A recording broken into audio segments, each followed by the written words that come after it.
बिस्मिल्लाहिर्रहमानिर्रहीम। अस्सलाम वालेकुम नाज़रीन, लाइव डॉक्टर शाहिद मसूद के साथ मैं हूं नाला अली। नाज़रीन, सदर मुमलिकत आरिफ अलवी साहब ने पंजाब असम्बली के इंतखाबात 30 अप्रैल को कराने की मंजूरी दे दी है, जबकि साबिक वज़ीर आज़म इमरान खान साहब आज कहते हैं कि मुल्क की बेहतरी के लिए आर्मी चीफ से बात करने को तैयार हूँ, इस्टेब्लिशमेंट से मेरी कोई लड़ाई नहीं। इसके अलावा मरीम नवाज साहिबा ने दौरान गुफ्तगू कहा कि जब शीशा दिखाते हैं तो तौहीन अदालत का नोटिस आ जाता है। इस समय दिन भर जो मौजूआत रहे उन पर बात करेंगे। हमारे साथ स्टूडियो में मौजूद हैं डॉक्टर शाहिद मसूद। अस्सलाम वालेकुम डॉक्टर साहब। वालेकुम जी, आपको सर, इसहाक डार साहब ने आज मुल्क की मईशत पर प्रेस कॉन्फ्रेंस करते हुए कहा कि हमारी हुकूमती कारकर्दगी जो है पिछली हुकूमत के मुकाबले में बेहतर है, और इसहाक डार साहब ये भी कहते हैं कि वो किसी सूरत अब इस्तीफा नहीं देंगे। देखें जी, ये जो पाकिस्तान की सियासत पे बात भी करता हूँ, बड़े अहम ये दिन है। लेकिन वो मेरा ख्याल है 60 की दिहाई में एक मूवी आई थी हॉलीवुड की 60s में, और उसका नाम था it's a mad mad mad mad mad world. वो 3 दफ़ा मैड था या 4 दफ़ा था, बहरहाल वो मैड मैड मैड वर्ल्ड करके बड़े सारे रिकॉर्ड्स बनाए थे।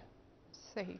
और एक कॉमेडी मूवी थी रॉबरी के ऊपर, और फिर उसके बाद बहुत से लोगों को उसमें हैं कैरेक्टर, बड़ी एक कलरफुल मूवी थी। और अभी तक उसको एक दो तीन चार दफ़ा है मैड, शायद या 3 दफ़ा 4 दफ़ा। अच्छा, तो वो जो है ना, वो बड़ी ज़बरदस्त मूवी। अच्छा अच्छा, ये अचानक ये जो आज की गुफ्तगू है ना सारी, ये सुन के वो जो उसको फिल्म को देखें तो जो लोग उसके कैरेक्टर्स जो हैं वो आपस में जो बातचीत कर रहे हैं या दूसरों से बातचीत कर रहे हैं तो समझ नहीं आता कि क्या है, मगर लोग हंसते हैं। ठीक है, लोग बड़ा उस पर खुश होते हैं कि गुफ्तगू क्या है। ये 2-3 बातें। पहली बात तो ये है कि डार साहब की प्रेस कॉन्फ्रेंस शुरू करते हैं। हमारे वजीर ख़जाना इंतहाई मुअज़्ज़ज़ शख्सियत, और पाकिस्तान में सबसे ज़्यादा तवील अरसे तक वजीर ख़जाना, तीसरी दफ़ा रहने का उनको इजाज़ हासिल हुआ है। अब उन्होंने आज प्रेस कॉन्फ्रेंस की, और हमने ये कल कहा था कि उनको प्रेस कॉन्फ्रेंस, उनको आना चाहिए, प्रेस कॉन्फ्रेंस करनी चाहिए, मईशत के ऊपर सारी बातचीत होनी चाहिए, वो बताएं क्या इश्यूज़ हैं, लोगों को इत्मीनान में लें, ये IMF का मुआहदा कब होगा, क्या कंडीशंस हैं, ये जो अभी तक ये साइन क्यों नहीं हो रहा, कब तक साइन होगा, उसके बाद कितने हमें पैसे चाहिए। ये मतलब हम अभी ये नवा हमारा नहीं हो पा रहा जो एग्रीमेंट है, तो 10वां 11वां आगे पता नहीं कितने हैं, और अभी जून से पहले तो वो कब होंगे, कितने हमने पैसे देने हैं हमारे साथ। तो मईशत पे एक तगड़ी सी प्रेस कॉन्फ्रेंस करनी चाहिए डार साहब को। तो आज मेरा ये ख्याल ये है कि काश डार साहब प्रेस कॉन्फ्रेंस ना करते, ठीक। क्योंकि इस प्रेस कॉन्फ्रेंस में सब कुछ था सवाई मईशत के। मतलब IMF के साथ मुआहदा कब होगा, मतलब डॉलर के बारे में उनसे सवाल हुआ तो उन्होंने कहा मुझे डॉलर नहीं पता मुझे कि नहीं क्यों पता, ऊपर गया। मतलब उनको पता ही नहीं चला। लेकिन उन्होंने प्रेस कॉन्फ्रेंस की, और उस प्रेस कॉन्फ्रेंस में हर बात थी सवाए मुल्क की मईशत के। उन्होंने कहा मैं इस्तीफ़ा नहीं दूंगा। तो उनसे इस्तीफ़ा किसने मांगा है? इस्तीफ़ा तो उनसे, मतलब ये तो वैसे ही एक बात कल से चल पीटीआई रही की है, जानिब से कहा PTI की गया है, जानिब से कहा गया, तो हमाद उसके असलम ऊपर साहब पूरी ने। प्रेस कॉन्फ्रेंस ठोक दिया कि देखें रिएक्ट कर गए।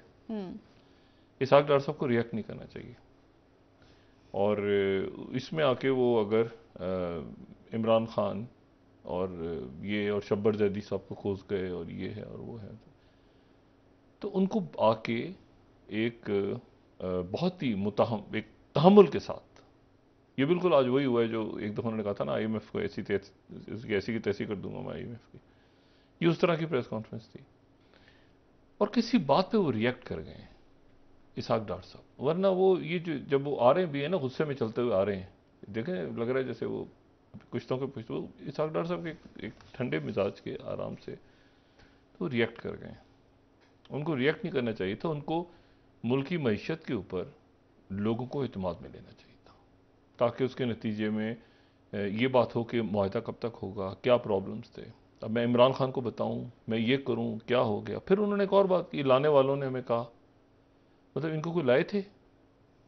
देखें ना, ये गुफ्तगू जो की है डॉक्टर साहब ने, ये गुफ्तगू मुनासिब नहीं थी। इनका जो हम लाने वालों ने हमें कहा कि हम आपको, अगर कुछ अरसे खान को हमने ना निकाला, इमरान खान को, जी। तो मुल्क दिवालिया हो जाएगा और मुल्क नहीं बचेगा। ये लाने वालों ने कहा। कौन से लाने वाले थे? देखिए ना, मतलब इट्स अ मैड मैड, वो मूवी देखें सब, और उसको मतलब आपको समझ ही नहीं आएगा कि क्या हुआ। मतलब डॉक्टर साहब को लाने वालों ने ये कहा कि आप आ जाएं, वरना खान जो है वो, इमरान खान, वो मुल्क का पता नहीं क्या हाल होगा, तो आप आ जाएं। कौन लाने वाले थे? मतलब नाम बताएं। ठीक है, हमें नाम बताएं ना। बाजवा साहब का नाम बताएं हमें। हमें तो नहीं पता बाजवा साहब का नाम, तो हमें बताएं ना। एक बात। दूसरी बात, तो वो तो मईशत के अलावा कुछ ये देखिए, फॉरेन फाइनेंस मिनिस्टर की इस मरहले पे प्रेस कॉन्फ्रेंस, जब मुल्क का ये हालात हों, जी। वो बड़ी इंपॉर्टेंस की हामिल है। ठीक है, उसमें दो तीन मीडिया साफ़ी आगे से वो भारो फूल बरसाओ मेरा महबूब आया है टाइप, आप सवालात बिठा कर के लेते हैं। सवाल, इस तरह तो नहीं ना। आप मेहताब हैदर साहब होते वहाँ पे, उनसे सवाल करवाते। आप शहबाज राना होते वहाँ पे, फरहान बुखारी साहब होते वहाँ पे, खलीक यानी, और बहुत बेशुमार, उनके साथ आप बैठ के बात करते। तो अब मतलब है कि वो प्रेस कॉन्फ्रेंस, मैं कल के अपनी जो गुजारिश थी कि प्रेस कॉन्फ्रेंस करनी चाहिए डॉक्टर साहब को, मैं उस पर उसको वापस लेता हूँ कि अल्फाज वापस डॉक्टर ले साहब रहे को हैं। बिल्कुल प्रेस कॉन्फ्रेंस नहीं करनी चाहिए, उनको मीडिया से बात ही नहीं करनी चाहिए। और बस जो है बहुत अच्छा है, और मुल्क में दूध और शहद की नहरें बह रही हैं। डार साहब खुदारा आइंदा प्रेस कॉन्फ्रेंस ना करें। मतलब हम गुजारिश कर सकते हैं ना, हम तो गुजारिश ही कर सकते हैं। और क्या, कल हमने गुजारिश की थी कि खुदा का वास्ता प्रेस कॉन्फ्रेंस करें, लोगों को बताएं। उसका ये आज नतीजा ये निकला है। दूसरी जो बात है वो ये है कि अब इस पे क्या बनता, मतलब क्या उसमें है ही, मैं क्या उसमें बोलूं। इतने आदात थे, इतने ये था वो था, हमें लाने वालों ने कहा, हम आ गए, तो फिर क्या हुआ? लोग तो फंसे हुए हैं यहाँ पे। एलसीज नहीं खुल रही, आईएमएफ का मुआहदा नहीं हो रहा, वो फ्रेंडली कंट्री जो हैं वो आपको डिपॉजिट खत्म हो रहे हैं, हमारे जी। इश्यूज कुछ हैं, बात कुछ हो गई। और डॉक्टर साहब को मैंने इतने गुस्से में कम कौन देखा है, बहुत कम गुस्से में देखा है। लेकिन ये आज बहुत, जब चलते हुए भी आ रहे हैं, तो मैं 4:10, 4:10, 4:10, 4:10, 4:10, 4:10, तो कुछ अच्छा नहीं लगा डॉक्टर साहब को इतने गुस्से में देख के। मुझे भी काफ़ी आज दुख हुआ इस बात पे कि ये बात हमने क्यों की। कई दिनों से हमने डॉक्टर साहब को सारे दुनिया के जो यानी आप समझ लें कि 8 अरब में से कोई 7 अरब की आबादी डॉक्टर साहब के पीछे लगी हुई है कि डॉक्टर साहब गलत कर रहे हैं। और जो 1 अरब है उनके पास इंटरनेट है ही नहीं, चूंकि, या टीवी नहीं है, तो वो कुछ उनको पता ही नहीं पाकिस्तान में क्या हो रहा है। तो डॉक्टर साहब रिएक्ट कर गए। दूसरी बात है इमरान खान साहब। अच्छा, खान साहब ने भी बैठे बैठे एक मीडिया से, सहाफ़ियों से बात की है उन्होंने, और उन्होंने कहा है कि मुझे लगता है कि आर्मी जी मुझे पसंद नहीं करते। जी, ये बात की उन्होंने। यूं किसने कहा है? मतलब ये बातें कौन, इमरान खान, मैं, आप यकीन करें पिछले कई सालों से उस शख्स की तलाश में, एक को पकड़ता हूं तो दूसरा निकल आता है कहीं से, दूसरे को पकड़ो तो चौथा निकल आता है। ये कौन है जिसने इमरान खान साहब को जाके बताया है कि आर्मी चीफ उन्हें पसंद नहीं करते? किसने कहा होगा ना, कौन है? वो कह रहे हैं मुझे लगता है। अच्छा, ये नहीं कह रहे कि नहीं पसंद, कहते मुझे लगता है मुझे आर्मी चीफ पसंद नहीं कर रहे। तो आर्मी चीफ अगर उन्हें पसंद करें तो आर्मी चीफ क्या करें? अच्छा, इधर जो है वो मरीम नवाज साहबा की, आप जरा वो भी, मरीम नवाज भी गुस्से में थी आज। जी। उन्होंने कहा कि ये मतलब है कि ये भी लाडला है, और ट्रक, वो एक वीडियो सुबह एक ऑडियो आ गई थी उनकी, वो उसकी फवाद चौधरी तरदीद भी साहब की की बात। फवाद चौधरी साहब और फैसल चौधरी साहब की। वो अजीब सी वीडियो थी, उसमें जाहिर है कि ट्रक वो के हवाले से। वीडियोस का, वीडियो ऑडियोस का ये सीजन है, मगर मसला ये कि इन ऑडियोस के सीजन के ऊपर कुछ हो नहीं रहा, सवाए इसके कि ये इस्तेमाल हो रही हैं उस पर, क्या सियासी कहते हैं, तौर पे सियासी तौर पे, बस बयानबाजी एक के दिन का, लिए। फिर दूसरी आ जाती है, फिर तीसरी आ जाती है। अच्छा, तो इशू ये है कि वो, तो लेकिन वो चलते में जाहिर है ट्रक भी आ गए, फिर ट्रक के ऊपर। अच्छा, ट्रक वैसे, आज आपको पता है ना, इलेक्शन कमीशन में भी ये सवाल उठा है कि ये 3-4 निशानात को हटा दिया जाए, बकरी, बिल्ली, हम्म। अम, और भी कुछ जो चौपाए हैं उनको हटा दिया जाए, क्योंकि उन सब की शक्ल जो है वो, लोग समझते हैं कि शेर, यानी शेर जैसे निशान से बाकी निशानात हटा दिए जाए। लेकिन बहरहाल तो वो उसमें वो जलसे में ट्रक था। अब मरीम नवाज साहबा ने आज शुरू किया बाकायदा, काफी दिन पहले बल्कि शुरू कर चुकी हैं कैंपेन ना, जो इंतखाबी जी जी इंतखाबी मुहिम शुरू कर, और उसमें अब चूंकि आज वो डेट अनाउंस हो गई 30 अप्रैल, जी। और साथ ही वजारत दाखिला और इलेक्शन कमीशन ने उस फैसले को तस्लीम कर लिया जो कि सुप्रीम कोर्ट का फैसला था, और वो आगे मामला बढ़ गया। तो उसमें अच्छा इमरान खान साहब की वो जो गुफ्तगू उसकी भी मुझे नहीं समझ में आया कि वो उनको किसने कहा जाके, क्योंकि देखिए आखिरी इतला तो ये थी कि इमरान खान साहब ने कहा था कि मेरी इस्टेब्लिशमेंट से मेरा राब्ता है, शख्सियात मुझे बताती हैं। अच्छा फिर उसके बाद जो शेख रशीद साहब जब जेर हिरासत थे जी। तो उन्होंने कहा कि दो अहम शख्सियात मेरे पास आई और मेरी रात को उनसे बात हुई और उन्होंने ये कहा जेल में। अच्छा फिर आज बाबर इवान साहब ने एक बात की सुबह, और वो बड़ी संजीदा बात है जो बाबर इवान साहब ने बात की कि इमरान खान साहब की जान को खतरा है। ये बात चल रही है, यानी तहरीक इंसाफ के जितने भी रहनुमा और वैसे भी इमरान खान साहब के ऊपर अटैक तो हुआ है। ये अटैक जो इमरान खान साहब पे हुआ है, कह रहे हैं कि नहीं डॉक्टर साहब एक इमरान और खान देखें जानी ये खतरा है उनको। इंतहाई अजब फजूल बात है कि इमरान खान साहब पे अटैक ही नहीं हुआ, मतलब इमरान खान साहब पे एक हमला हुआ है। जी। लेकिन मसला ये है कि वो ये जो सिक्योरिटी थी, अब बाबर इवान साहब ने आज जो बात की कि उनको एक सहूलत होनी चाहिए, अब वो सहूलत होनी चाहिए, इसको इसमें कोई शक नहीं कि अगर उनको सिक्योरिटी, लेकिन उस दिन जो जो अदालत ने आज बात की है, उन्होंने कहा कि बहुत सारे गुंडे बदमाश घुस आए थे उस दिन अदालत के अंदर, ठीक है। अब ये जो क्राउड है उस दिन, देखें ये इमरान खान साहब की जान को तमाम सियासी क़यादत, तमाम सिक्योरिटी फोर्सेस के एहलकार, तमाम पुलिस, तमाम शहरियों को इस वक्त पाकिस्तान के अंदर एक मुस्तकिल जो मैं कहता हूं ना सिक्योरिटी क्राइसिस चल रहा है आपका।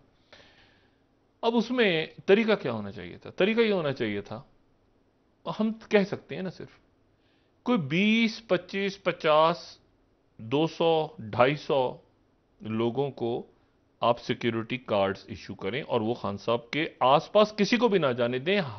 ये मैं बात कह रहा हूं नोइंग, और हर एक को पता है कि बेनजीर भुट्टो साहबा जो जब वापस आ रही थी मुल्क में, तो उससे पहले बेनजीर भुट्टो साहबा के साथ जो है वो जान निसार ने बेनज़ीर या एक नाम उनका था जो सिक्योरिटी के सारे मुख्तलिफ शख्सियात थी, और वो हसार में उन्होंने लिए रखा था। उसके बावजूद कोसार पे धमाका हुआ कराची में जी। और उसमें 250 के करीब पीपल्स पार्टी के लोग उसमें शहीद हुए।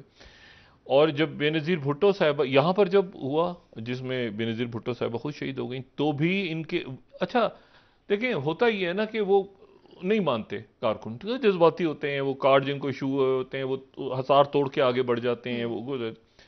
लेकिन मुझे अगर आप ये मंजर दिखाएं ना, यानी देखें बेनज़ीर भुट्टो साहबा का कुछ प्रॉपर सिक्योरिटी थ्रेट थी, वो ज़ाहिर अवामी लीडर थी, और वो अब जो भी हुआ उनकी शहादत जैसे भी हुई वो सब दुनिया उस पर बातें होती रहती हैं। और इमरान खान साहब भी अवामी लीडर हैं, लेकिन आप कोशिश तो करें इनके आसपास के लोग या खान साहब, उस दिन जो इमरान खान साहब जो हमें थ्रेट लग रही है, यानी देखने में जो लग रहा है वो तो ये लग रहा है कि अगर कोई खुदा ना खास्ता कोई खुदकुश हमलावर होगा तो उसको स्नाइपर वाइपर की क्या जरूरत है लाने की? स्नाइपर और ये वो तो गाड़ी, जिस तरह लोग दाखिल हो रहे हैं ये इतने सारे, ये इमरान खान साहब की गाड़ी, मुझे बताएं कोई चेक, ये इमरान खान साहब इस गाड़ी के अंदर हैं और गाड़ी के ऊपर हजारों लोग हैं, और हजारों लोगों में मुझे आप ये बताएं कि जब पुलिस का यूनिफॉर्म पहन के दहशतगर्दी हुई है ना, पुलिस का यूनिफॉर्म, ये पुलिस का यूनिफॉर्म लिया सिलवाया कहीं से, अभी जो हुआ है कराची में भी, तो मुझे बताएं कि कोई एक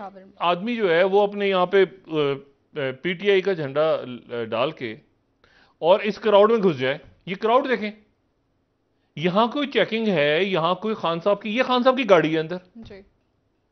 और खान साहब उसमें बैठे हैं और उसमें हजारों लोग चारों तरफ से ऐसे चढ़े हुए हैं, यानी गाड़ी नजर ही नहीं आ रही, ये इसके अंदर गाड़ी भी कोई चल रही है। ये एक आपको इस तरह पता चलेगा कि वो कुछ लोग ऊपर चढ़े हुए हैं। तो भाई इनकी सिक्योरिटी इमरान खान साहब की, पहले तो इमरान खान साहब के चीफ ऑफ स्टाफ जो हैं वो हैं शिबली फराज साहब। अब वो पता नहीं वो कितना इसको कंट्रोल कर पा रहे हैं, नहीं कर पा रहे, ये कैसे इनकी सिक्योरिटी खान साहब की रखी हुई है, कैसे हुआ, लोग हजारों लोग जमा हो जाते हैं। भाई इमरान खान साहब एक पॉपुलर लीडर है, इसमें कोई शक नहीं, मगर वो जो जो जहां जहां है भागो आ जाओ एक मैसेज आता है ना, वो उसमें कहां से आ गए जनाब, वो पहले पहुंचता है। यानी ये भी नहीं होता कि खामोशी से लाया जाए खान साहब को। यानी अब देखें, अगर सिक्योरिटी थ्रेट होता है किसी को भी, तो उसमें सबसे इंपॉर्टेंट चीज ये होती है कि आपकी मूवमेंट का पता ना चले, और आप क्वाइटली आपके चंद आपके जो करीबी साथी हैं, लाइफ थ्रेट हो तो करीबी साथियों को, या 2-3 गाड़ियां एक ही तरह की होती हैं, ये जो तरीके होते हैं हमेशा, बहुत सारे तरीके। फॉर्मर प्राइम मिनिस्टर हैं, अब मतलब कि पुलिस पास आती नहीं कि पुलिस आएगी तो उसको मारेंगे कार को। तो प्राइवेट सिक्योरिटी भी इसमें नहीं है, मुझे तो इसमें प्राइवेट सिक्योरिटी भी नजर नहीं आ रही, क्योंकि प्राइवेट सिक्योरिटी गार्ड्स हों, जिनके खास यूनिफॉर्म्स हों, उन्हीं को इजाजत हो, उन्हीं के पास कार्ड्स हों, और वो सख्ती से मना करेंगे इमरान खान के पास नहीं आना।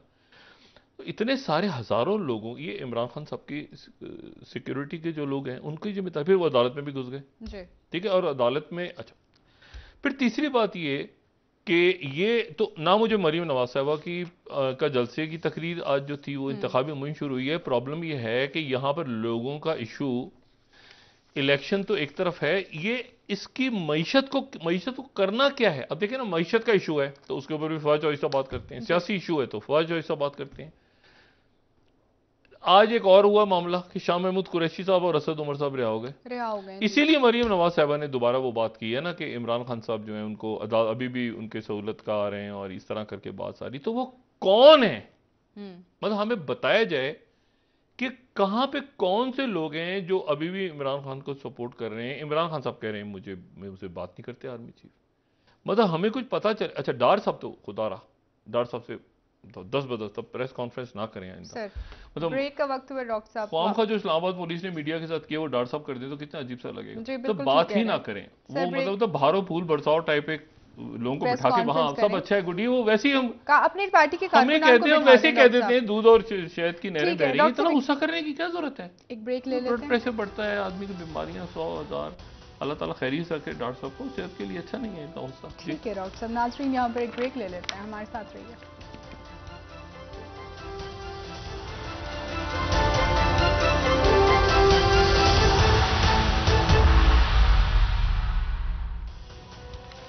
वेलकम बैक नाज़रीन। जी डॉक्टर साहब, सदर आरिफ अलवी साहब की जानिब से 30 अप्रैल को इंतखाबात कराने की मंजूरी दे दी गई है, उनकी तरफ से दी गई है और साइन कर दिया है, और इलेक्शन कमीशन ने ये डेट्स प्रपोज की थी 30 अप्रैल से 7 मई तक। अब इसमें इशू ये है सारा कि इंतखाबी मुहिम शुरू हो चुकी है। खान साहब तो पहले से ही उसमें है, और मुस्लिम लीग नून भी उसमें है, लेकिन एक ये माशी मसाइल ऐसे कुछ गंभीर हैं जो कि आज भी इसहाक डार साहब ने यही बात कही अपनी प्रेस कॉन्फ्रेंस में। लेकिन ये बात इतनी दफ़ा वो कह चुके हैं कि हमें कहा गया, हमें लाया गया, ये ना, और मतलब कि अब वो बात जो है वो अपना असर खो चुकी है। डार साहब जो हैं उनको प्लान बताना चाहिए, और प्लान बताना चाहिए इमरान खान साहब को, और ये प्लान बताना चाहिए कि आगे हमने इससे निकलना कैसे है। कोई वजारत कम नहीं हुई, कोई मुशीर कम नहीं हुए, आज भी केपी की निगरान हुकूमत के अंदर मजीद मुशीर ऐड हुए हैं। तो मतलब ये बात ये सारी कि ये इस पे कोई प्लान आगे नहीं है ना, कोई स्ट्रेटजी नहीं है। तो उसमें तो या तो ये है कि ये मुज़ाकरात अब यानी अब आपको पता है किस तरह से बात हो रही है। एक तो IMF वाले बात नहीं कर रहे डार साहब से, उन्होंने जो गारंटी ली है वो ली है शहबाज शरीफ साहब से, यानी वजीर आजम पाकिस्तान से गारंटी लेके गए हैं, उसके बावजूद बात आगे नहीं बढ़ रही। फिर इनकी कम्युनिकेशन कैसे हो रही है कि हम ऐसे बैठे हैं अगर, और यहाँ एक बैठे हैं, यहाँ दूसरा बैठे हैं, तो वो कहते हैं कि आप हमसे बात ना करें, मैं ईमेल करें, कि उनको ईमेल करते हैं, फिर वहां से ईमेल पे जवाब आता है ताकि आपने जो बात की है वो हमारे पास ईमेल की सूरत महफूज रहे। ये फ़ोन पे बात करते हैं। अब वजारत ख़जाना के अभी अफसरान ने बताया कि फ़ोन पे बात कहते हैं नहीं, फ़ोन पे आप हमें ईमेल भेजें, फिर हम ईमेल पे जवाब देंगे उसको। फिर ईमेल भेज देते हैं, फिर ईमेल का इंतजार होता रहता है कि वो कब वहाँ से देखी जाएगी, कब उसका जवाब आएगा, जवाब मतलब कब आएगा उसका। मतलब एक अजीब इस तरह से कभी कोई मुज़ाकरात मैंने कम से कम नहीं सुना कि वो ईमेल के थ्रू, ईमेल का इंतजार हो रहा है, अच्छा अगले हफ्ते आ जाएगी, अच्छा 5 दिन बाद हो सकते जवाब आ जाए, मतलब फिर वो रुकी रहती है। तो बात इस तरह तो नहीं चलता ना, इस तरह थोड़ी को मुज़ाकरात होते हैं। अब इशू ये है सारा कि वो जो अभी भी उनके डूम और चल रहा है, अभी भी कोई मामला खत्म नहीं हुए। अच्छा, तो एक माशी प्लान सामने आ जाता और उसके ऊपर ये भी बात करें, और उसके ऊपर इमरान खान साहब तो प्राइम मिनिस्टर इन वेटिंग है ना इस वक्त। इमरान खान साहब तो 3/4 या 2/3 या 3/4 के दरमियान में सपोर्ट वो है कम, अभी। हाँ वो आने के लिए तैयार हैं, वो तो तैयार हैं आने के लिए, और ये डिफेंसिव हैं। इनको डिफेंस से छोड़ के, जो मैंने उस दिन भी बात की थी कि भाई ये जब आपने यानी वो चले गए तो पर्चे कटने शुरू हो, भाई जब उनको रोकें, यानी इस्लामाबाद के अंदर जुडिशल कॉम्प्लेक्स की सिक्योरिटी को बढ़ाएं और उसकी जज साहिबान की और बाकी पुलिस वालों को आप सामने कर देते हैं, तो वो आप उसकी सिक्योर करें यहाँ पे। ये मैंने बात उस दिन हुकूमत से कही थी। अब इनसे ना खान साहब गिरफ्तार हो रहे हैं। अच्छा, वो गिरफ्तार होते हैं तो बेल हो जाती है, सर, बेल हो डॉक्टर जाती है साहब, गुस्सा खान चढ़ता साहब है। तो कह रहे हैं कि अगर मैं गिरफ्तार हो जाऊं तो मुझे सपोर्ट ज्यादा होगी, अवामी नहीं सपोर्ट नहीं, उसके बाद। खान साहब की को वो तो कहते गिरफ्तार हैं कि नहीं कर ले हो, गिरफ्तार, बेल हो जाएगी उनकी। यही तो देखें ना, आज शाह महमूद कुरैशी साहब, असद उमर रिहा साहब, हो ये गए सारे के दीगर सारे रिहा कारकुनान भी होके, डॉक्टर साहब। वो ढोल तो कल जश्न है, कल जश्न मनाया जा रहा है पीटीआई की तरफ से। अब वहां से जब ढोल बजते हैं तो यहां पर फिर उसके बाद एक अजीब सा मामला हो जाता है, ठीक है ना। तो यहाँ ये हो जाता है कि यार हम क्यों आए थे, हमने रोका भी। आज डॉक्टर साहब ने यही कहा ना, डॉक्टर साहब की पूरी प्रेस कॉन्फ्रेंस जो थी वो एक आप समझ लें वो गिले शिकवे थे। देवदास का आखिरी सीन याद है वो, मतलब बिल्कुल जो आखिरी मनाजिर है ना, मतलब देवदास के बिल्कुल जो वो पारो वाला सीन, वो गिरा हुआ है वो नीचे, मतलब वो बिल्कुल प्रेस कॉन्फ्रेंस देख के लोग रो रहे थे, पहले ही रो रहे थे वो, उसको देख के तो धाड़े मार मार के रो रहे थे, इतना दुखी कर दिया डॉक्टर साहब ने। अब मसला ये है कि अभी इलेक्शन में जाएं तो ये जाहिर है क्या मतलब है कि मतलब डॉक्टर साहब को देख के मतलब फिल्मों के गाने क्यों जहन में आ रहे हैं, जो बचा था वो लुटाने के लिए, मतलब अजीब इन्होंने क्या किया है, क्यों किया है वो बताया ही नहीं, और आगे का डॉक्टर साहब, प्लान जहाँ क्या है। मरियम नवाज साहिबा कह रही हैं कि खान साहब लाडले हैं, तो इसाटा साहब ने भी इस बात का खान इकरार साहब कह किया रहे कि हैं ये इनको भी लाडले लाया हैं, गया। ये कह रहे हैं खान साहब लाडले हैं भाई। दोनों जानिब इकरार हो रहे हैं कि हम बाजवा दोनों साहब को और फैज लेके साहब की लाया बाकियात में गया। लड़ाई हो रही है, वो खत्म करें बात, यहाँ पर रोक बाकियात, के आगे चलते हैं। ठीक। अच्छा, वो बाजवा साहब का नाम नहीं लेते, इमरान खान साहब फैज साहब का नाम नहीं लेते, खत्म बात। बिल्कुल ऐसे ही बस है, वो बिल्कुल कहते हैं ऐसे ये ही है। फैज की बाकियात अभी मौजूद हैं जो इमरान खान को सपोर्ट कर रही हैं, वो कहते हैं बाजवा की कोर्ट मार्शल करो, बाकियात है। मतलब ये बाकियात की लड़ाई हो रही है, आगे दुनिया आगे निकल गई, ये बाकियात में लड़ रहे हैं। अच्छा, इशू ये है सारा। अच्छा, एक तो ये हो गया मामला। अब वापस आते हैं पाकिस्तान की सियासत, बड़ी इंटरेस्टिंग है, इसको थोड़ा सा अब इतने माशी मसाइल बढ़ गए हैं कि लोगों को अब इसी तरह से गुफ्तगू सुने लोग और इंजॉय करें, और तो कुछ रह नहीं गया जिंदगी में लोगों के, जब तक ज़खायर हैं और जब तक ये बिजली गैस वैस है।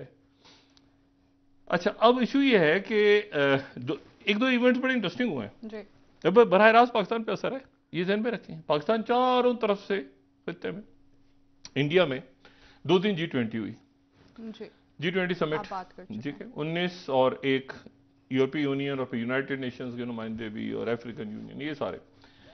लेकिन ये G20 जो है ना, अपना वो इस साल की सदारत इंडिया के पास है, लेकिन जो इश्यूज, रियल इश्यूज हैं ना इस वक्त, जिससे इंडिया निकलना चाह रहा है और दुनिया के कई मुल्क निकलना चाह रहे हैं, कि वो बात करें क्लाइमेट पे, वो बात करें एनर्जी पे, वो बात करें एजुकेशन पे, वो बात करें टेक्नोलॉजी, ये सारी जो G20 समेत जितनी समिट्स इस वक्त हो रही हैं, ये इंडिया में नहीं, इसके अलावा भी SCO हो, कोई और कहीं पर कुछ हो, म्यूनिस, वो सारी की सारी फंस गई हैं यूक्रेन की जंग में। अब मसला ये है कि ये इस समिट में एक तो वही हुआ कि कोई एलामिया नहीं आया सामने, और आना भी नहीं चाहिए था। अब उसकी कल तारीफ भी थी कि चले नहीं आया, लेकिन बातचीत तो हो रही है आपस में, लेकिन वो बातचीत का नाकाम हो जाना हर दफा वो एक नई अपनी तलखी लेकर आ जाता है कि फिर मिले।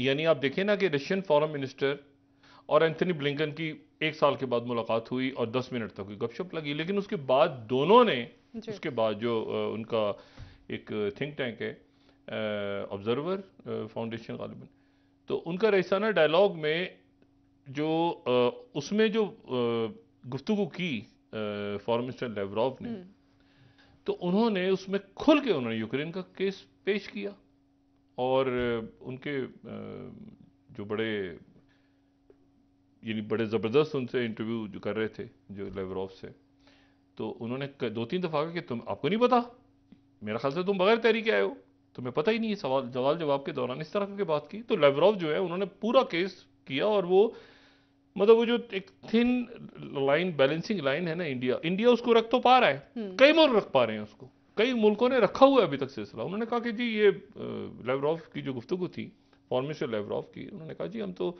जब उनसे ये सवाल हुआ, एक वहाँ पे जो रशियन फेलो करके उस थिंक टैंक से गालिबन वाबस्ता, तो यंग जो थे उन्होंने सवाल किया कि जी आप ये बताएं कि चाइना और इंडिया के ताल्लुकात के दरमियान जो कशीदगी है उस पर रशिया का रोल क्या है। तो उन्होंने कहा कि वो मेरे जो मुझसे पहले जो फॉरेन मिनिस्टर थे उन्होंने ये रिक फॉर्म किया था, रशिया इंडिया चाइना फोरम, और जो कि बाद में ब्रिक्स बन गया। और ये हम दोनों मुल्कों से जो है वो अलग अलग मामला देखते हैं और चाहते हैं तरक्की खत्म हो। लेकिन उसके बाद ये उन्होंने रगेगा खूब वेस्ट को भी और अमेरिका को भी। अब उसके बाद जो एंथनी ब्लिंकन जो क्वाड हुआ, आज क्वाड भी हो गया, तो क्वाड जो हुआ, तो क्वाड का जो वही हुआ, मतलब अगर उसका मैंने पूरा पढ़ा, उसमें गुफ्तगू तो जो भी हुई, लेकिन मैंने इनका ये पढ़ा मिनिस्टर ऑफ फॉरेन अफेयर्स का इनकी जॉइंट स्टेटमेंट।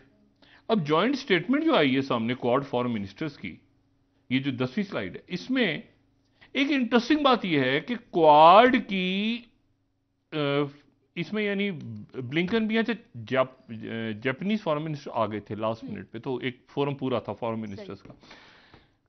एक तो बात यह है कि इस पूरी स्टेटमेंट में लफ्ज चाइना नहीं है, ठीक, लफ्ज चाइना नहीं है, और लफ्ज रशिया भी नहीं है, रशिया भी नहीं है। नहीं, इसमें यह है चाइना का इतना जिक्र है कि ईस्ट चाइना और ईस्ट चाइना सी, वेस्ट चाइना सी और आसियान कंट्री, जिसके ऊपर इतराज है चाइना को काफी कि ये आप आसियान क्वाड के अंदर आसियान के मुल्क भी शामिल करने का सोच रहे हैं शायद। लेकिन इशू ये है कि इसमें ना लफ्ज चाइना है ना इसमें, रशिया से इतना है कि न्यूक्लियर वेपन्स इस्तेमाल होते हैं तो हम क्वाड उनके खिलाफ होगा और वगैरह वगैरह करके, दोनों का नाम ही नहीं है। अच्छा, तो ये एक जिसे, लेकिन मैंने आपसे कहा ना कि ये डिप्लोमेटिक गैदरिंग उस तरह के बनते जा रहे हैं जैसे कि यूनाइटेड नेशंस नहीं है, ये कोई काम धंधा नहीं, जैसे ओआईसी है, कुछ नहीं, मजम्मत के अलावा और कोई ओआईसी बस है। लेकिन मुझे बताएं ओआईसी ने क्या कोई जंग रुकवा दी कहीं? ये यूनाइटेड नेशन ने कोई जंग रुकवा दी? ये अफ्रीकन यूनियन क्या, मतलब पूरा अफ्रीका जो है उसमें क्या कोई एक पॉलिसी है मुल्कों की? नहीं। इसी तरह से ये क्वाड जो है या ये बाकी फोरम्स हैं, ये अपनी बस एक पोजीशनिंग इनकी है, लेकिन वो मतलब मजा नहीं है। अननेचुरल फोरम जो ब्रिक्स है, अननेचुरल फोरम है ना। इसमें जो आप ये इवन ईयू, यूरोपीय यूनियन सेकेंड वर्ल्ड वॉर के बाद बना किस लिए था? इसलिए कि आइंदा यूरोप में लड़ाई नहीं होगी, आइंदा यूरोप का कोई मुल्क नहीं लड़ेगा, इसलिए ईयू बनाओ। ये ईयू का बेसिक थ्योरी यही है, उनका आइडिया यही था कि यूरोप में जंग नहीं होनी चाहिए दोबारा। अब जंग पड़ी हुई है, ये गले मथे लगी हुई है जंग, और यूरोप की जंग है, और उसमें जर्मन चांसलर जो हैं, जो इंडिया में थे पहले होते, वो वॉशिंगटन में हैं इस वक्त। और जर्मन चांसलर जो हैं वो, ये उनका दूसरा दौरा है वॉशिंगटन है, जब से 2021 से, जब से एंजेला मर्केल गई हैं, तो ये सेकंड दौरा है उनका। और जर्मन चांसलर जो हैं शोज, उनके लिए इशू ये है सबसे बड़ा कि एक तो वहाँ पे ट्रेन हो रहे हैं, क्योंकि जो जर्मनी में जो मिलिट्री बेस है अमेरिका की, वो बड़ी इंपॉर्टेंट है, और वहाँ पे यूक्रेन के फौज के लोग भी, और वो जनरल मार्क मिली भी वहाँ पे थे, और काफ़ी लोग वहाँ पे मौजूद हैं, तो वो यूक्रेन के फौज पे हो रही। दूसरी बात ये है कि जर्मनी वो जगह है जहाँ पर ये नॉर्थ स्ट्रीम 2 और ये सारा, तो एक साल के अंदर अंदर जर्मन्स आ गए हैं अमेरिका के करीब। लेकिन साथ उनको ये भी प्रॉब्लम है कि वहाँ पर कुछ 16,000 बंदे ने बर्लिन में मुजाहरा किए जंग के खिलाफ, और ये जंग जितनी लंबी खिंचती जा रही है उतना प्रॉब्लम यूरोप के लिए हो रहा है।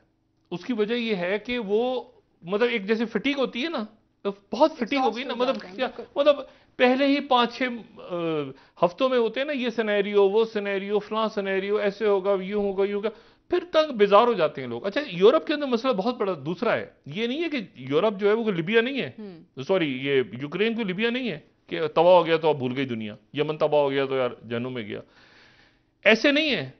वो बेलारूस, ये सॉरी यूक्रेन एक तो तबाह हो गया बुरी तरह जंग में, फिर उसको बनाएगा कौन? उसको रीस्ट्रक्चरिंग कौन करेगा?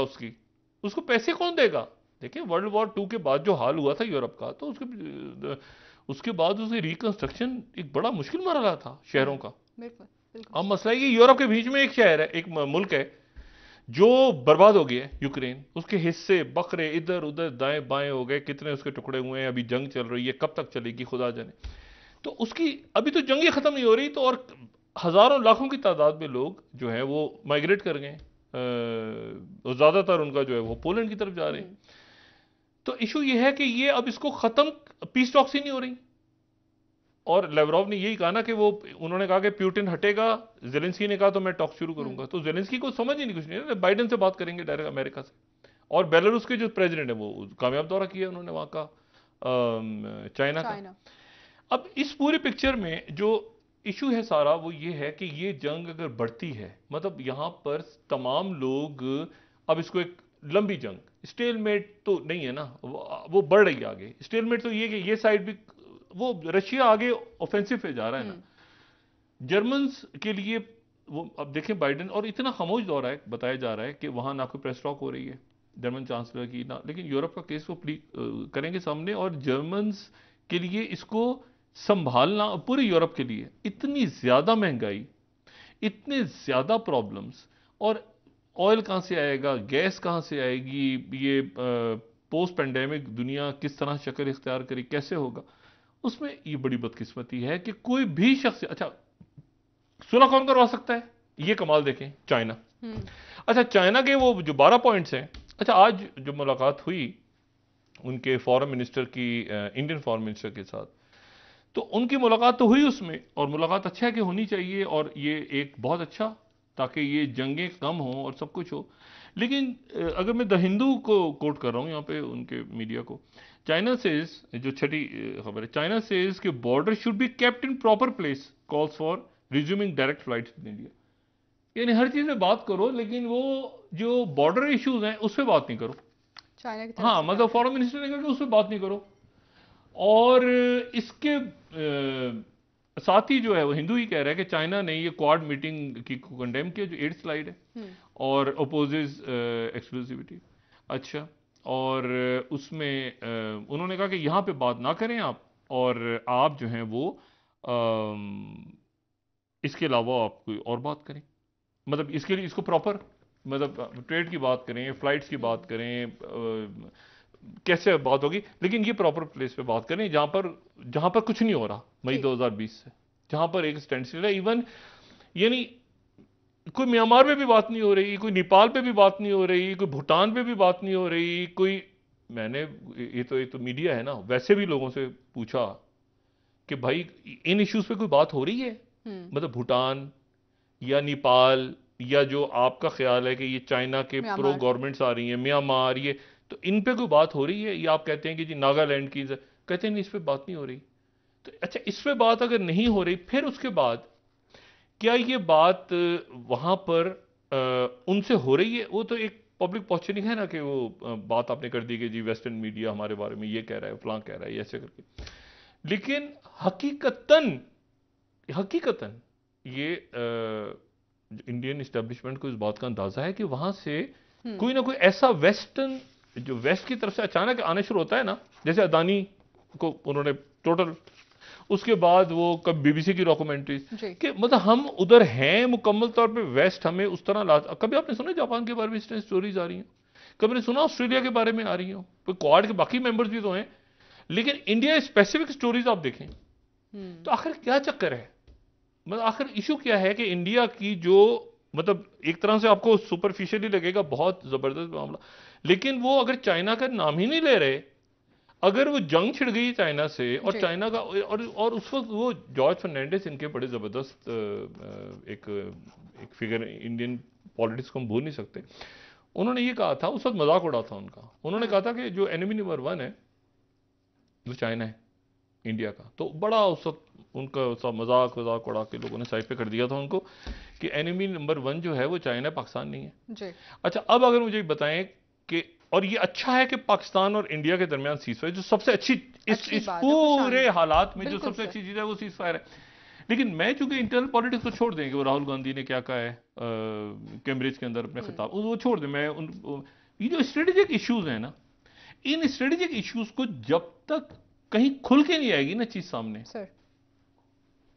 यानी अभी तक आप समझें कि इसमें यानी ईयू भी एक नहीं है, लगता है आपको बताए, नेटो भी एक नहीं है। टर्की को देखें ना, वो भाई फिनलैंड स्वीडन अटके हुए हैं अपनी जगह, यूक्रेन से वादा किया हुआ था वो अटका हुआ है अपनी जगह, जंग फंसी हुई है। जर्मन दरमियान में बिल्कुल भी नहीं चाहेंगे कि उनके ताल्लुकात हमेशा के लिए खत्म हो जाएं रशिया के साथ।